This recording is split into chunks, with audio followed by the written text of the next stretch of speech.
ওনারা আজকে সুপ্রিম কোর্টে রীতিমতো সুপ্রিম কোর্ট তরফে বলে দেওয়া হয়েছে যে লজিক্যাল ডিসক্রিপেন্সি বা তথ্যগত অসঙ্গতির ডাক শুনানিতে যারা ডাক পেয়েছে তাদের নামের তালিকা প্রকাশ করতে হবে, যারা যেটা আপনারা বারবার করে দাবি করছিলেন, এবং সেই তালিকা পঞ্চায়েত অফিসে ব্লক অফিসে টাঙিয়ে দিতে হবে। দেখুন, এসআইআর নিয়ে যে বিজেপির নির্দেশে নির্বাচন কমিশন যেভাবে মানুষকে হয়রানি করা, কারচুপি করার চেষ্টা করা, নাম বাদ দেওয়া, এই যে প্রসেসটা চালাচ্ছিল, এটা রুখতে মানুষের স্বার্থে মমতা বন্দ্যোপাধ্যায়ের নেতৃত্বাধীন তৃণমূল কংগ্রেস যে যে দাবি করেছিল, আজ সুপ্রিম কোর্ট যা তাদের পর্যবেক্ষণ, তাদের রায়, তাতে কিন্তু মাননীয় মমতা বন্দ্যোপাধ্যায়ের দাবি, মানুষের স্বার্থে যে দাবিগুলো, সেগুলো মান্যতা পেয়েছে। এই যে লজিক্যাল ডিসক্রিপেন্সির নাম করে একের পর এক মানুষকে বারবার ডাকা হচ্ছে, হয়রান করা হচ্ছে, ছোটখাটো অক্ষরের একটা এদিক ওদিক, কে মুখার্জিতে ডবল ই লেখেন, কে আই লেখেন, কে চ্যাটার্জি লেখেন, কোথাও চট্টোপাধ্যায় লিখে ফেলেছেন, বয়স্ক মানুষ, অসুস্থ মানুষ, তাদেরকে ডেকে পাঠানো হচ্ছে। আমাদের দাবি ছিল, নেত্রীর দাবি ছিল, যাদের ডাকা হচ্ছে ফতোয়া দিয়ে বিজেপির নির্দেশে, আজকে বিজেপিও একটা চিঠি দিয়ে বললো এদের ডেকে পাঠান, সঙ্গে সঙ্গে ডেকে পাঠানো হচ্ছে, এসব চলবে না। সেক্ষেত্রে নাম পরিষ্কার টাঙিয়ে দিতে হবে, প্রকাশ করতে হবে। তো সুপ্রিম কোর্ট আজ বলেছেন যে হ্যাঁ, যাদেরকে এই লজিক্যাল ডিসক্রিপেন্সি বলে ডাকা হচ্ছে, তাদের নামের তালিকা পরিষ্কার প্রকাশ করতে হবে, টাঙিয়ে দিতে হবে।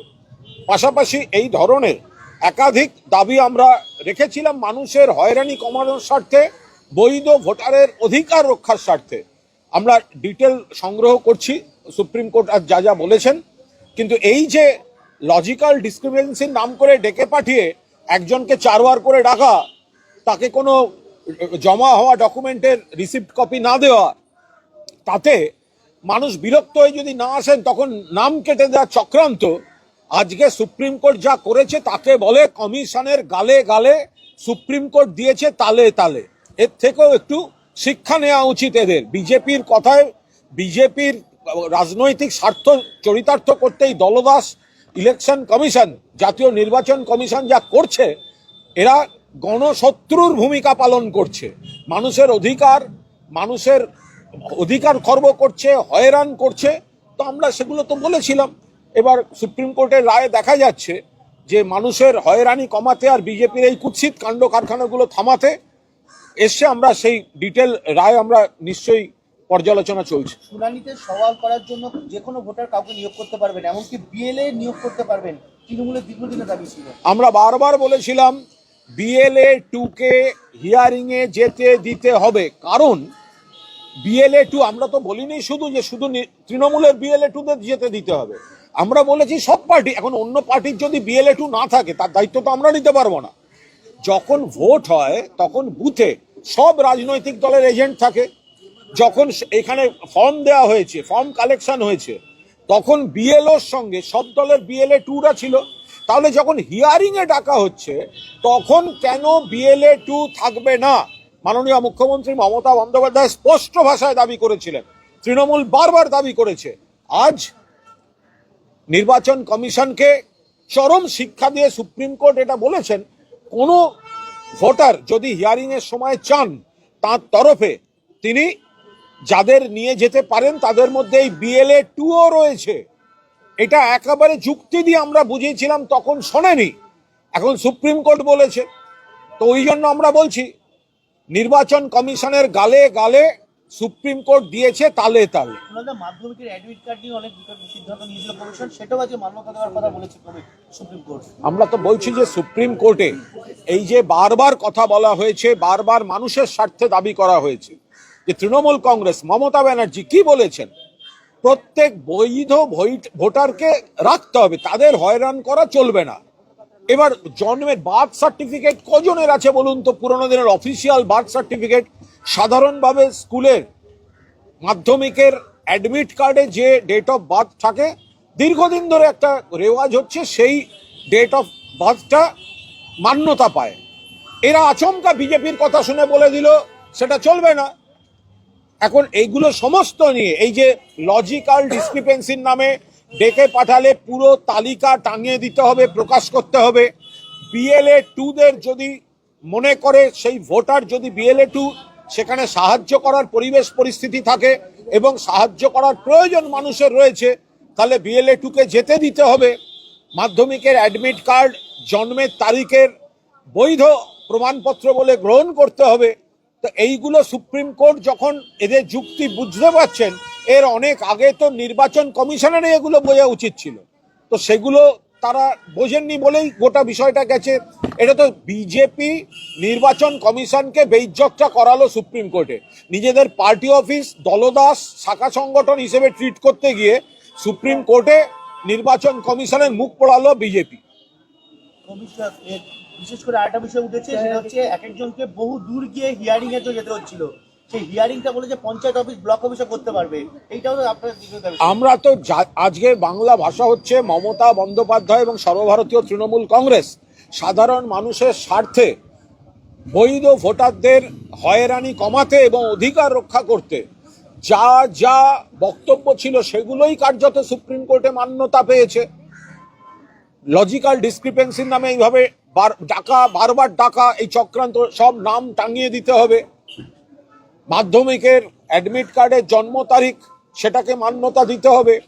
যদি কোনো ভোটার তার হিয়ারিংয়ে প্রয়োজন মনে করেন BLA2কে রাখতে পারবেন। বাড়ি থেকে অনেক দূরে হিয়ারিং সেন্টার পাঠিয়ে দিচ্ছিল, চাকরি ছেড়ে, কাজ ছেড়ে, রোজগার ছেড়ে কজন সেখানে যাবে, গিয়ে লাইন দিয়ে দাঁড়িয়ে থাকতে হবে, সেদিন কাজ হবে কি কাজ হবে না। সেখানে পঞ্চায়েত বা BDO অফিস নিকটবর্তী জায়গায় শুনানি করতে হবে। এগুলো তো বাস্তব। মমতা বন্দ্যোপাধ্যায় যা বলে এসেছেন, যা চিঠি লিখেছেন, সেগুলো তো সব বাস্তব। ফলে মমতা বন্দ্যোপাধ্যায় সেই দাবিগুলো পুরোপুরি মান্যতা পেয়েছে। আসানসোলে আজকে ধুমধুমার এই নির্বাচন কমিশনে 7 নম্বর ফর্ম জমা দিতে যাচ্ছিল বিজেপির অভিযোগ, হাত থেকে ফর্ম ছিনিয়ে নেওয়া হয়, জ্বালিয়ে দেওয়া হয়, তুমুল মারপিট, পুলিশ ছিল না দাবি। দেখুন, এগুলো তো একটা চক্রান্ত করছিল। এই যে ডিলিট করার ফর্ম, 7 নম্বর ফর্ম, বিজেপি নেতাদের গাড়ি থেকে হাজার হাজার ফর্ম তৈরি এরা উদ্ধার হচ্ছে। তারা বসে বসে জেনুইন ভোটার তাদেরকে হয়রান করার জন্য, বিজেপির এই লেটার হেডে এক নেতার চিঠি পাওয়া গেছে, এটা প্রমাণ হয়ে গেছে, ওরা লিখে দিলে নাম ডিলিট হচ্ছে, আবার ফর্ম। তো সেখানে মানুষ ক্ষুব্ধ যে এইভাবে জেনুইন ভোটারদের নাম উড়িয়ে দিচ্ছে ইত্যাদি ইত্যাদি। এই যে আমরা এখন বসে রয়েছি জোড়াসাঁকো বিধানসভা কেন্দ্রে, এখানে প্রাক্তন বিধায়ক সঞ্জয় বক্সি রয়েছেন, স্মিতা বক্সি রয়েছেন, যুবনেতা সৌম্য বক্সি রয়েছেন, সাধারণ মানুষের স্বার্থের ক্যাম্প। তো এখানেও তো বারবার দেখা যাচ্ছে যে মানুষকে যে যে কারণে ডেকে পাঠানো হচ্ছে, তো তারা এসে বলছেন সমস্ত ডকুমেন্ট দিয়েছেন, তারপরেও এদেরকে হিয়ারিং এর জন্য ডেকে পাঠানো হচ্ছে।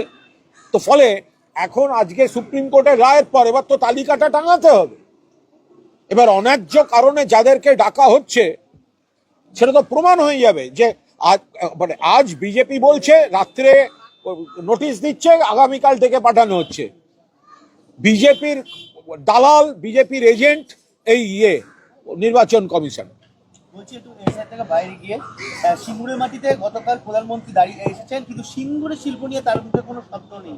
তাহলে কোথায় এত আশ্বাস? এটা তো আমরা তো গতকালই বলেছি, এ তো পরপর বিজেপি সেম সাইড গোল। এই যে এত এত ঢাক ঢোল পিটিয়ে সিঙ্গুরে গিয়ে তাঁবু ফেললো, সিঙ্গুরে গিয়ে সার্কাসে তাঁবু ফেলেছিল। তো ওখানে যে সিঙ্গুরে হ্যান বলবে, ত্যান বলবে বিজেপির এই আধা কুচো নেতাগুলো, সেই সঙ্গে বিজেপির পো ধরা ওই CPM কংগ্রেসের একাংশ, হ্যান বলেগা ত্যান বলেগা বলে তো অনেক বড় বড় কথা বলেছিল। নরেন্দ্র মোদী একটা শব্দ উচ্চারণ করেনি সিঙ্গুর নিয়ে। তার কারণ সিঙ্গুরে মমতা বন্দ্যোপাধ্যায়ের আন্দোলনটা কখনোই শিল্প বিরোধী ছিল না।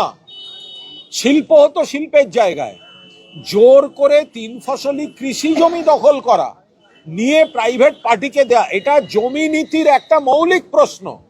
মমতা বন্দ্যোপাধ্যায়ের আন্দোলনটা পরবর্তীকালে গোটা দেশের কৃষক আন্দোলন হয়ে গেছিল, জমির অধিকার রক্ষার আন্দোলন।